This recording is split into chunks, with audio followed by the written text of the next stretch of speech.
everyone, Fancy here. Thanks so much for coming to hang out with me. I hope you'll stick around. Today we're doing a little sewing project, my 1900s inspired black lacy coat that I wore for part of my Halloween costume this year. I used the McCall's 7071 pattern, the E5 size, that's the larger end of the women's sizes, and we are making just the jacket today, not the top and skirt. For the main fabric, I chose this really pretty scalloped lace. It has a hint of stretch in the fabric, and I really loved it. It was soft and flowy, and I thought it would look really, really nice. Then for the contrast fabric and the lining, I have this awful, super cheap satin that I got. 100 bazillion% do not recommend using it, but if you do, you need about 60 yards of this and about 4 yards of the lace for this project. The irony of this being the shortest section of the video is that pattern prep takes 84 years generally, and this was absolutely no exception, as I had to sometimes cut 4 each of some of these pieces. You can see here I have the lace, a lot of the contrast, and then a few pieces of interfacing for some little bits that we needed. I wanted to film the sleeve cutting process because I've modified the original fitted sleeve to a more flared sleeve. In hindsight, I wish I'd flared it even more, but that's a story for another day. The way that I do the flare is I just cut lines in the pattern and then flare it out, basically, to make it larger. I use painter's tape because it doesn't damage the tissue paper. Once I'm satisfied with the sleeve flare, then I wanted to make sure the lace lined up exactly, the pattern of the lace lined up exactly, so that took a little bit of work. But once I was happy with that, I pinned the pattern on the way that I wanted it to look, made sure it measured long enough to cover the tips of my fingers at least, and then pinned all the fabric again together because I just wanted to maintain the integrity of that scallop on both sides. I cut away the excess so that I could slide the whole sleeve out across my table so I could get a good visual of where I wanted to cut it at the bottom. And then I decided to just go right along that scalloped edge to create a finished edge that I would not need to hem. And overall, I was really, really pleased with how the sleeve pieces came out. Once I got them all trimmed around the edges and removed the bazillion pins that were in there, I thought they looked really nice and that they were going to be really pretty and symmetrical. The next step in the process is another that took a really, really long time. It's very tedious, but very necessary if you want this to look right. And that was basically making sure that everything had a shiny satin backing under the lace. So I showed you on the back bodice piece, just based around the edges essentially so that they match up. But then I had to repeat that process on like 7 or 8 other pieces. I think there's only like one piece in the whole pattern that isn't shown on the outside, so everything needed lace and everything needed a satin backing. The only thing was the sleeves, I only did backing down to the elbow so that from the elbow down it would be sheer. I also had to attach the interfacing to the waistband pieces and the shoulder kind of bumps. They make the shoulders stand up at the top, so that was a bit of a process. And then we also have all the lining, which we set aside for the time being. We're finally assembling the actual coat. First things first is there are 4 darts in the bodice, 1 in each of the front chunks and then 2 in the back piece. So you just fold those over and stitch up, making like a triangle shape basically. Open it back up and stitch across the bottom just so that they lay flat. So there's your darts. The next piece to assemble is the collar. It requires 2 pieces, one with interfacing. You're going to basically stitch all the way around except for this middle piece here, leaving that open so that you can turn it out, and then stitch across that to close it up and make it flat. That's where it will attach to the neckline, and you can see that it closes around the front of the throat. This part always makes me feel really accomplished, and that's attaching the sides and shoulders so that you basically have a vest at this point. Attaching the collar is fairly simple, but if you want to get it right, it's really important to clip the curves along both pieces so that they bend properly when you pin them together and you don't have weird bumpy lumpies. Pin it on and then just stitch it right across.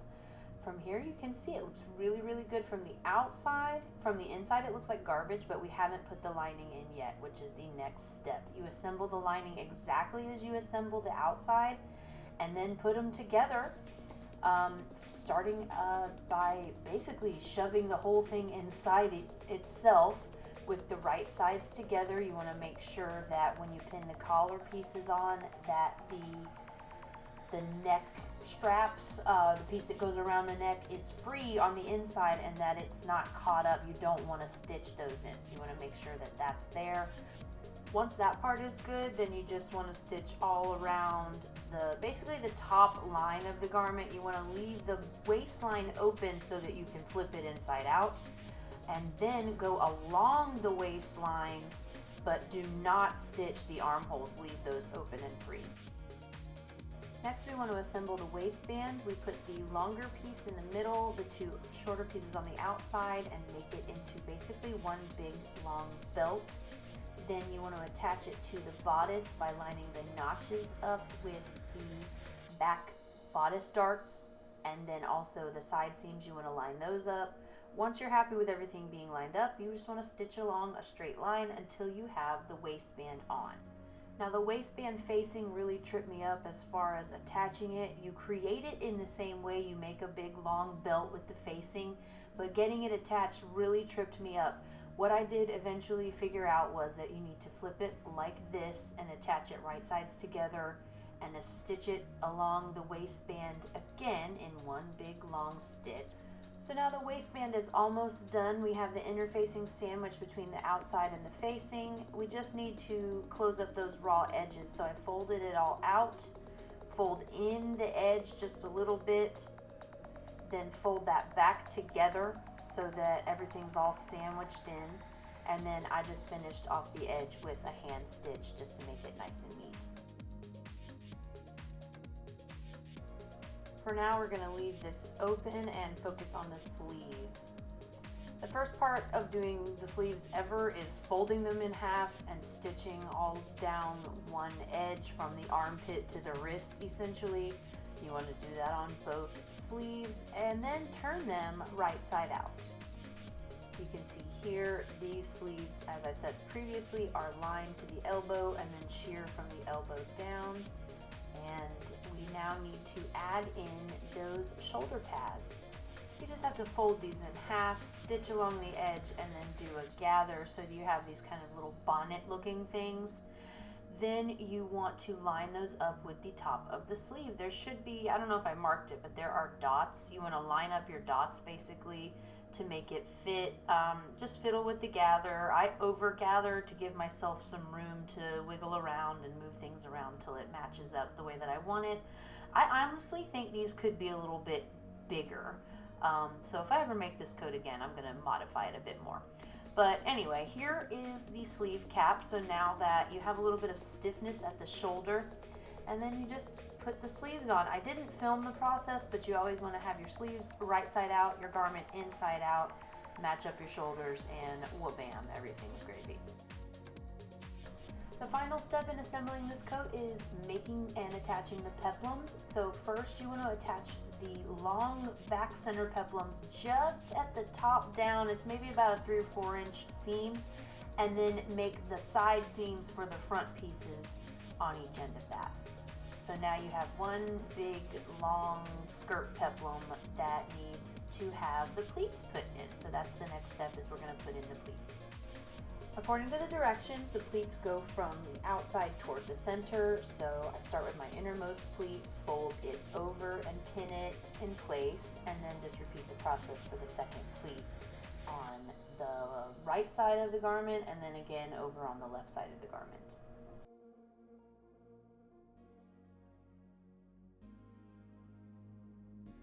Once all of your pleats are in place, you want to just run a stitch all along the edge to make sure they don't unfold. Then remove your pins, and you are ready to attach the peplum to the rest of the garment. This is why we left the waistband open at this point. You want to put the peplum on the outside of the visible lace side, basically, is where you want it to attach, so you have that waistband gap.